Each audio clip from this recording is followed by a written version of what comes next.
nacida en Leibelfing, Bavaria, Annelies creció en la pequeña localidad de Klingenberg am Main, en esta misma región, en el seno de una familia católica de clase media.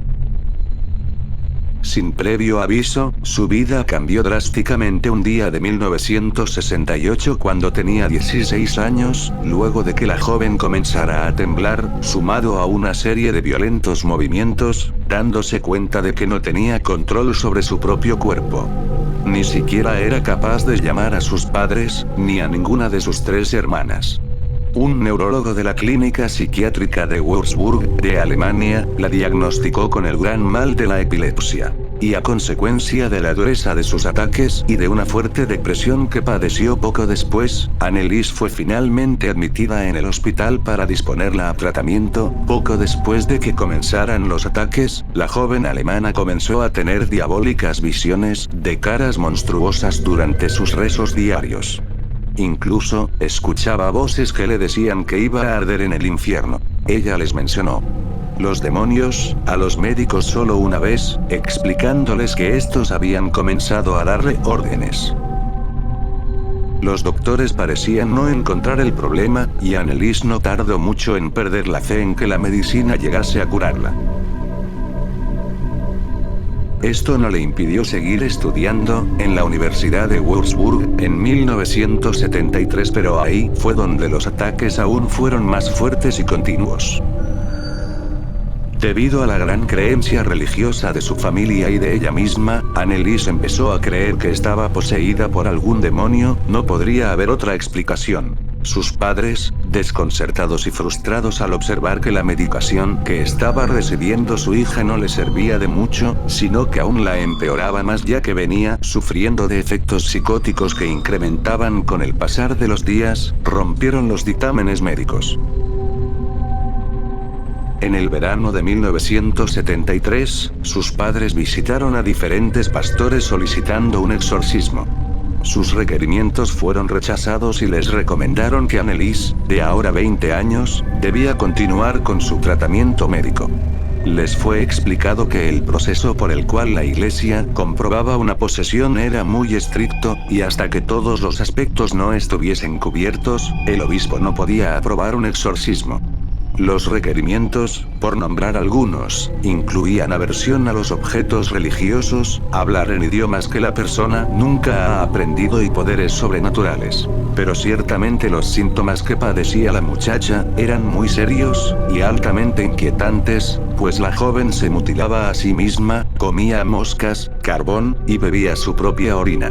En 1974, después de supervisar a Annelies por algún tiempo, el párroco Ernst Alt, considerado un reputado experto en la materia, encontró verdaderos indicios de posesión demoníaca ya que Annelies se negaba a comer, porque los demonios no se lo permitían, exceptuando los insectos, siendo los arácnidos su plato de alimento principal, dormía en el suelo de piedra, en extrañas e imposibles posiciones, rompía crucifijos, destruía cuadros de Jesucristo y lanzaba rosarios deshaciéndose de ellos, se le podía oír gritando por toda la casa durante gran parte del día, y el hecho de cometer actos de automutilación, romperse la ropa y orinar en el suelo era ya algo normal.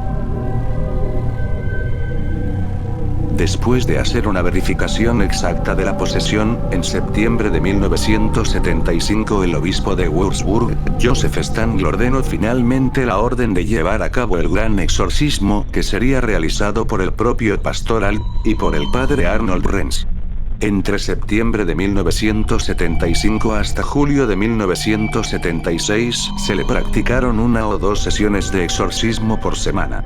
Los ataques de Annelies eran tan fuertes a veces que debía ser sostenida por 3 hombres e incluso hubo que encadenarla. Solo por corto tiempo parecía que el exorcismo estaba dando resultados, incluso pudo regresar a la escuela y realizar los exámenes finales en la Academia de Pedagogía de Würzburg.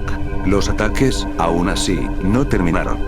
De hecho, ella quedaba paralizada e inconsciente más a menudo que antes. El exorcismo continuó por muchos meses, y durante semanas Anneliese rechazó todo alimento, aparte de no comer, presentaba una grave neumonía, alcanzando apenas los 30 kilos de peso, estaba totalmente demacrada y con fiebre muy alta, incluso llegó a romperse las rodillas, debido a las 600 genuflexiones que realizaba obsesivamente durante las sesiones.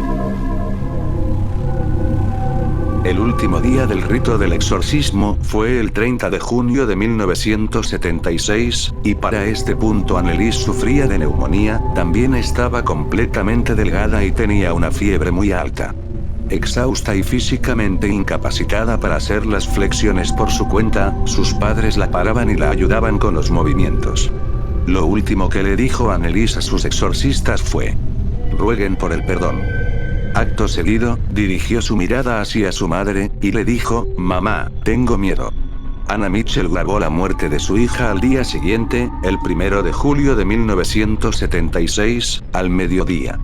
El pastor Ernst Alt informó a las autoridades en Aschaffenburg y el fiscal general comenzó una investigación inmediatamente. Tras la muerte de la joven a la edad de 23 años, fueron arrestados por las autoridades sus padres y los dos exorcistas. Según los doctores que testificaron en el juicio, le diagnosticaron a Anneliese un severo caso de epilepsia, una condición que le hacía convulsionar y que afectó al cerebro con ataques de apoplejía. Además se discutió sobre posibles desórdenes mentales y psicológicos, lo que explicaría las alucinaciones de rostros y voces demoníacas. Y las pruebas forenses dictaminaron que Anneliese murió de hambre. Especialistas afirmaron que si los acusados hubieran alimentado a la joven a la fuerza por lo menos una semana antes de su muerte, hubiera podido salvarse.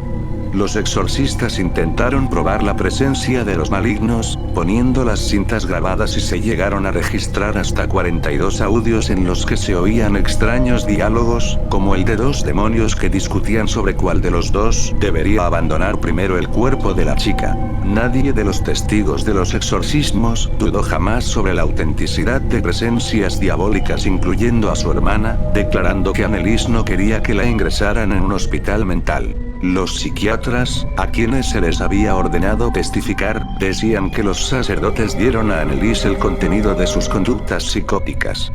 Por lo tanto, según ellos, ella luego aceptó su conducta como una forma de posesión demoníaca.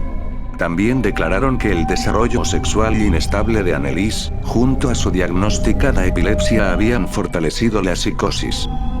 Por muchos, el veredicto fue considerado menos riguroso de lo que se esperaba. Los padres de Anneliese, al igual que los exorcistas, fueron encontrados culpables de asesinato por negligencia y omitir dar primeros auxilios. Fueron sentenciados a 6 meses de cárcel y libertad condicional. El veredicto incluía la opinión de la corte de que los acusados debieron ayudarla haciéndose cargo del tratamiento médico que la chica necesitaba. Sin embargo, por usar prácticas supersticiosas habían empeorado la ya grave condición de Anneliese. Una comisión de la Conferencia Episcopal Alemana declaró después que Anneliese Mitchell realmente no estaba poseída, pero esto no impidió a los creyentes de continuar con la lucha de Anneliese, ya que muchos creían que el cuerpo de Anneliese no encontró paz incluso después de la muerte. Su cadáver fue exhumado 11 años y medio luego de ser enterrada, solo para confirmar si se había descompuesto y si había sido bajo las condiciones normales. En la actualidad su tumba permanece como un lugar de peregrinaje para rezar el rosario por aquellos que creen que Anneliese Mitchell luchó valientemente contra el demonio.